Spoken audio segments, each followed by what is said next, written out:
DB.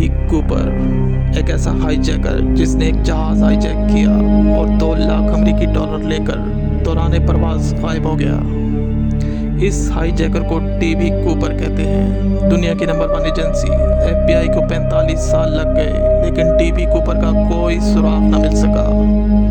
कहानी में आगे बढ़ने से पहले हमारे चैनल अंधेरों के सफर को सब्सक्राइब कर दें और बेल आइकॉन को प्रेस कर दें। डी.बी. कूपर एक अनआइडेंटिफाइड शख्स था। इसकी कोई शनाख्त नहीं थी। 24 नवंबर 1971 एक इंसान डी.बी. कूपर के नाम से पोर्टलैंड से 1 वे टिकट खरीदता है।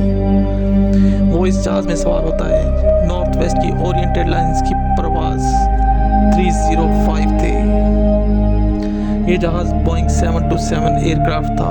ये जहाज पोर्टलैंड से सियाटल वाशिंगटन की तरफ जा रहा था। दौरान प्रवास कूपर ने एक फ्लाइट अटेंडेंट को कहा, इसके पास एक बम है। अमले ने पायलट को कहा, एक मुसाफिर कूपर नामी एक मुसाफिर के पास बम है। अब पायलट और अमले को एहसास हो चुका था कि इनका जहाज हाईजैक हो चुका है।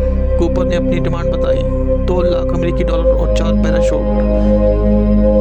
कूपर ने पायलट से कहा, जब जहाज सियाटल एयरपोर्ट पर लैंड होगा तो इसकी डिमांड पूरी होनी चाहिए।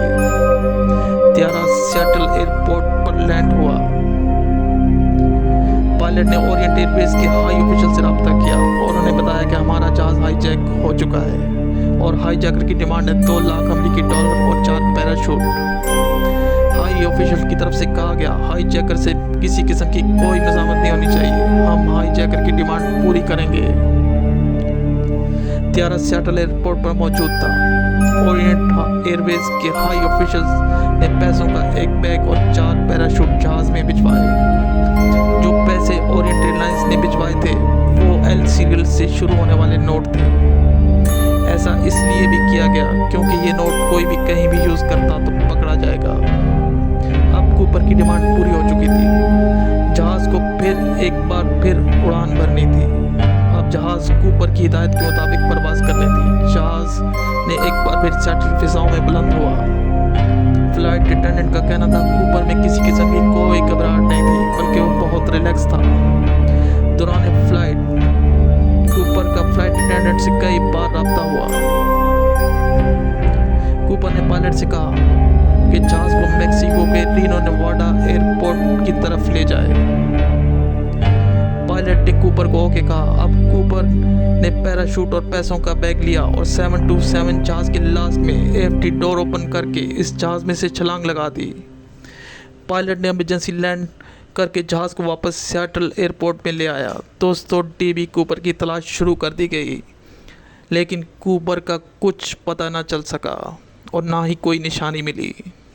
FBI की तहकीकात शुरू हो गई, लेकिन डी.बी. कूपर नामी कोई शख्स नहीं था। इसकी कोई आइडेंटिटी नहीं थी।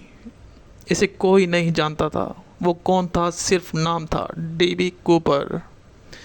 FBI की तहकीकात जारी रही। तकरीबन 9 साल बाद इन पैसों का कुछ हिस्सा ब्रिटिश कोलंबियन रिवर के पास वैनक्योर सिटी के करीब से मिला। FBI ने तहकीकात तेज़ कर दी, लेकिन कोई कामयाबी ना मिल सकी।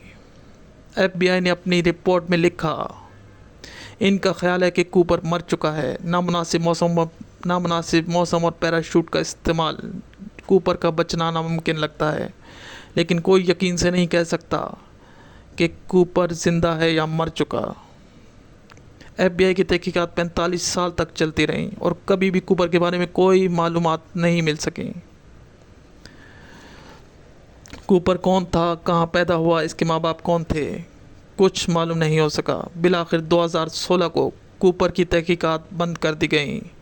कूपर के वो चंद अल्फाज जो उसने फ़्लाइट अटेंडेंट से कहे थे, ये दुनिया एक जंगल है और हम इंसान इस जंगल के जानवर। इस जंगल में लिमिटेड अमाउंट में खाना मौजूद है जो कुछ इंसानों के लिए काफ़ी है। अब जिसमें ताकत होगी वो अपने हिस्से का खाना खाएगा।